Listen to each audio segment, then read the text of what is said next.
You are not disrespected because people are stronger than you, more confident than you, or naturally dominant. And it has nothing to do with your intelligence, your work ethic, or your value as a person. You're disrespected because the moment pressure appears, even in its smallest form, you abandon your position without being asked. And once people see that you move under pressure, they don't need to push harder because they already know you will fold for them. It rarely arrives as open hostility, because open hostility invites resistance, but subtle pressure invites compliance, and compliance feels polite from the inside.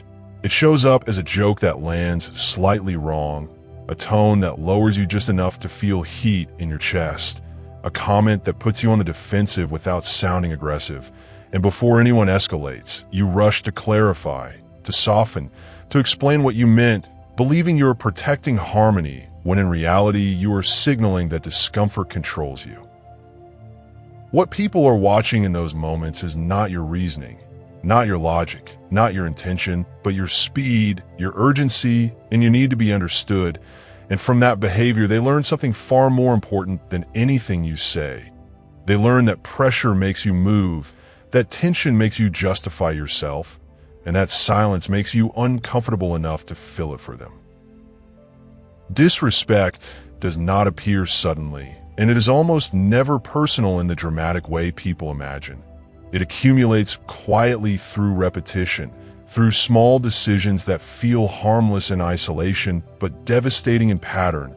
A yes you did not mean, a smile used to hide discomfort, an apology offered to smooth a moment that was never yours to repair, a silence chosen not because you agree, but because you want the moment to pass. And little by little, without a single confrontation, people learn exactly how much of you they can take without consequence.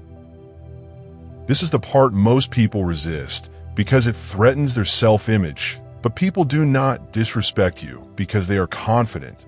They disrespect you because you make it safe. Safe to joke at your expense. Safe to lower you in public. Safe to test your limits without being stopped. And every time you rush to fix the mood, you reinforce that safety, not in theory, but in practice, teaching others that your boundaries are flexible, negotiable, and dependent on their approval. You might tell yourself you're being kind, mature, emotionally intelligent, but kindness without limits is not virtue. It is predictability.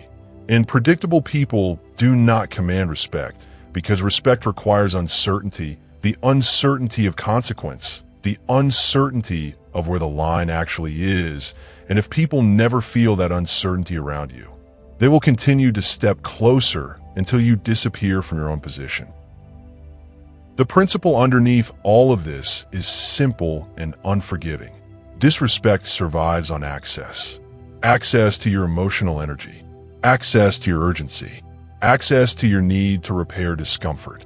As long as people can provoke movement in you, they retain leverage, and the moment that access disappears, the behavior collapses because it has nothing left to feed on.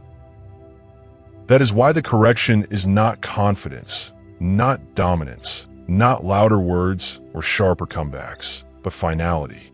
When a line is crossed, you state it once, calmly, without explanation, without history, without emotional cleanup, and you let the moment sit exactly as it is. I don't accept being spoken to like that. Nothing more. Because the second you explain, you reopen negotiation, and negotiated standards are never respected, only tested.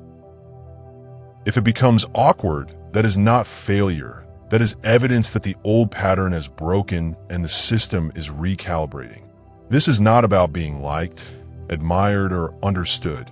It is about control of your pace, your reactions, and your access. Explained standards ask for permission. Silent standards enforce themselves. This is not confidence. This is authority. If this made you uncomfortable, good.